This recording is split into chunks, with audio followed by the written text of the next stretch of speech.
Hello, good morning to everyone. Today we are discussing about our remaining topic of project management activity. In previous session, we had started project management activity. In this topic, we had discussed about project planning, scope management, project estimation, and project scheduling. In this point, uh, there are total 4 points contained. The first is project planning, second is scope management, third is project estimation, and fourth is project scheduling. So, our last session we had completed the first point is project planning. Now, today we will discuss about the second point, scope management. So, today's our topic is scope management. So let's now we will discuss about scope management. Project ડેવલપમેન્ટની અંદર જેવી રીતે planning જરૂરી છે એવી જ રીતે પ્રોજેક્ટના સ્કોપને આઈડેન્ટિફાઈ કરવો પણ ખૂબ જ જરૂરી છે. આપણે એવું કહી શકીએ કે it is very necessary two identify the scope of your project. પ્રોજેક્ટના સ્કોપને આઈડેન્ટિફાઈ કરવો એ ખૂબ જ જરૂરી છે. Project scope is the part of project planning that involves determining and documenting a list of specific project goals, deliverables, features, functions, tasks, deadlines, and ultimately the cost. Project scope છે એને આપણે એક પ્લાનિંગનો જ એક ભાગ ગણાવી શકીએ છીએ કે જેના દ્વારા તમે પ્રોજેક્ટનું ગોલ, પ્રોજેક્ટના ડિલિવરેબલ્સ, પ્રોજેક્ટના ફીચર્સ, પ્રોજેક્ટના ફંક્શન, પ્રોજેક્ટના અલગ અલગ ઓપરેશન, પ્રોજેક્ટના અલગ અલગ ટાસ્ક, પ્રોજેક્ટની ડેડલાઇન, પ્રોજેક્ટની કોસ્ટ, આ બધી બાબતો નક્કી કરી શકાય છે સ્કોપના આધારે. એટલે આપણે એવું કહી શકીએ કે સ્કોપ છે એ જરૂરી છે. સ્કોપને આઈડેન્ટિફાઈ કરવો ખૂબ જ જરૂરી છે.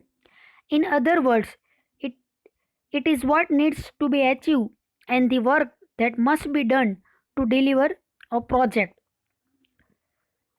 એકચ્યુઅલમાં તમારા પ્રોજેક્ટની જરૂરિયાત શું છે એ આના દ્વારા જાણી શકાય છે અને એ પ્રમાણે તમે તમારી સોફ્ટવેર પ્રોડક્ટ કે તમારો પ્રોજેક્ટ છે એ ડિલિવર કરી શકો છો. It is important to pin down the sum early in a project's life cycle as it can greatly impact the schedule or cost or both of the project down the track.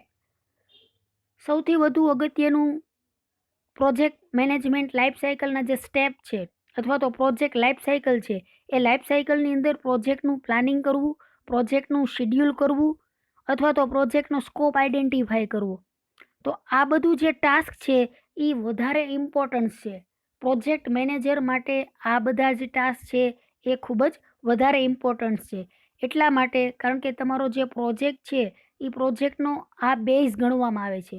Planning છે એ પ્રોજેક્ટનો base છે, scope છે તો scope પણ પ્રોજેક્ટનો base છે. એવી જ રીતે જે ટાઈમ શિડ્યુલ છે તો ટાઈમ શિડ્યુલને પણ એઝ અ બેઝ તરીકે લેવામાં આવે છે. આના ઉપર જ તમારો પ્રોજેક્ટ છે એ આખો તૈયાર કરવામાં આવે છે. તો સ્કોપને આઈડેન્ટિફાઈ કરવો ખૂબ જ જરૂરી છે. Below is an overview of some of the key process to follow in order to define scope correctly. હવે જો અહીંયા આપણને અમુક એવા પોઈન્ટ્સ આપ્યા છે કે જેના દ્વારા તમારે સ્કોપને કેવી રીતે આઈડેન્ટિફાઈ કરી શકાય. એના સિવાય આપણે એના અમુક પેરામીટર્સ પણ જોવાના છે. પણ પેરામીટર ચેક કરતાં પહેલાં આપણે જે કી પોઈન્ટ્સ આપેલા છે કે એ કી પોઈન્ટ્સ ઉપરથી તમે તમારા પ્રોજેક્ટનો કોસ્ટ સ્કોપ છે એ વધારે ક્લિયરલી આઈડેન્ટિફાઈ કરી શકો છો. Project scope management refers to the set of processes that ensure a project scope is accurately defined and mapped. Project scope management દ્વારા તમારા પ્રોજેક્ટની અંદર અમુક જે પ્રોસેસ કરવામાં આવે છે એ પ્રોસેસીસ દ્વારા તમે તમારા પ્રોજેક્ટનો જે સ્કોપ છે એ એક્યુરેટલી આપણે જાણી શકીએ છીએ, નક્કી કરી શકાય છે અથવા તો માપી શકાય છે. પણ કેવી રીતે? તો કે એની અમુક પ્રોસેસીસ હશે, એ પ્રોસેસીસ દ્વારા.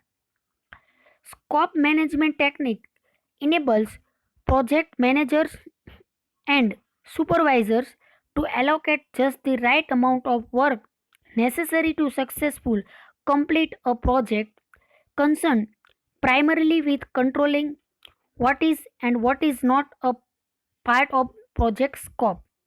હવે ફાઇનલી જ્યારે પ્રોજેક્ટનો સ્કોપ આઈડેન્ટિફાઈ કરવાનો હોય ત્યારે પ્રોજેક્ટ મેનેજર કે પ્રોજેક્ટની જે ટીમ છે અથવા તો પ્રોજેક્ટ ઉપર જે વ્યક્તિ કામ કરે છે એ વ્યક્તિ આવી કોઈ ટેકનિક્સનો યુઝ કરે છે.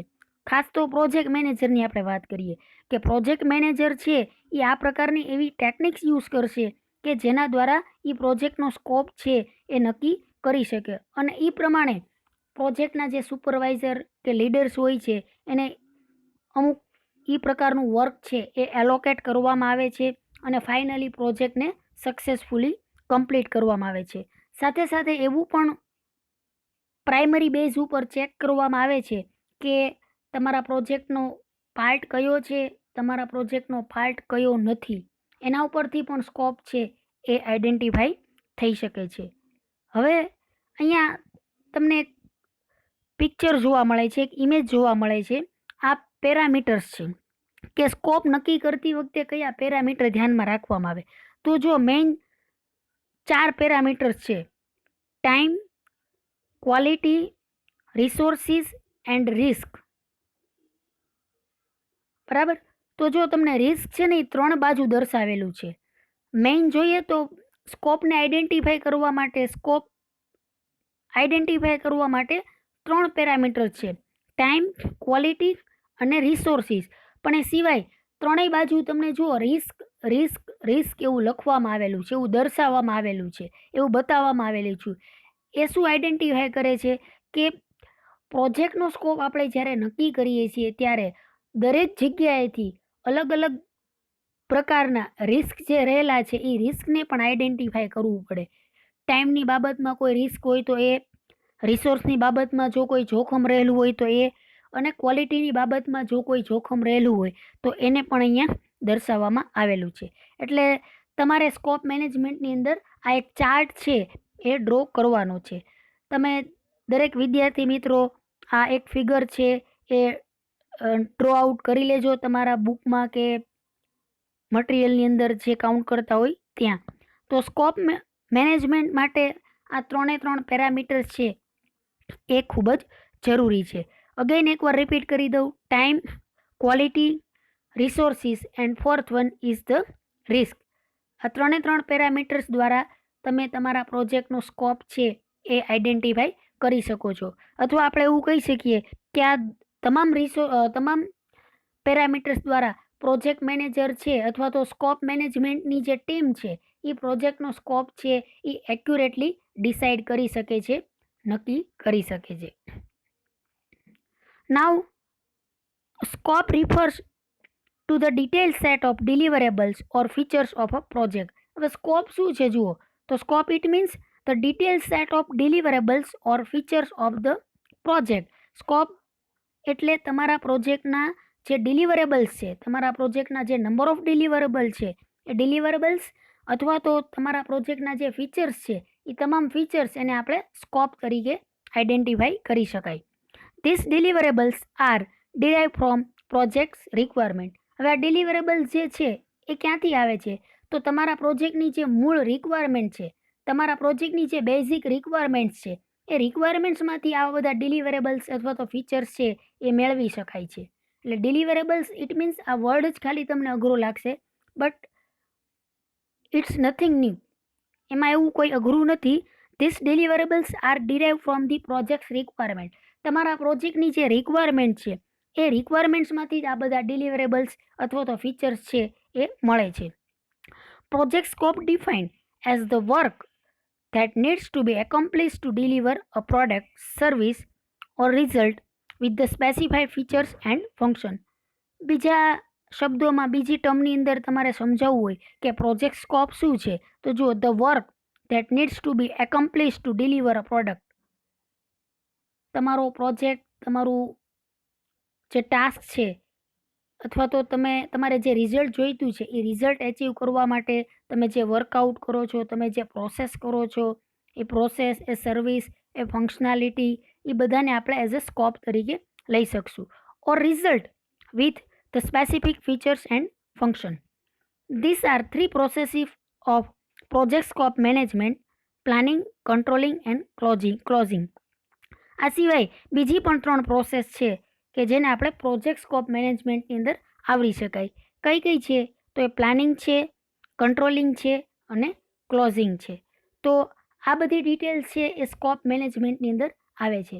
તમારે દરેક મિત્રોએ સ્કોપ મેનેજમેન્ટની અંદર આ બધી કન્ટેન્ટ એક્સપ્લેન કરવાની છે. I hope you all are clearly understand. So here we stop our session. Thank you all of you.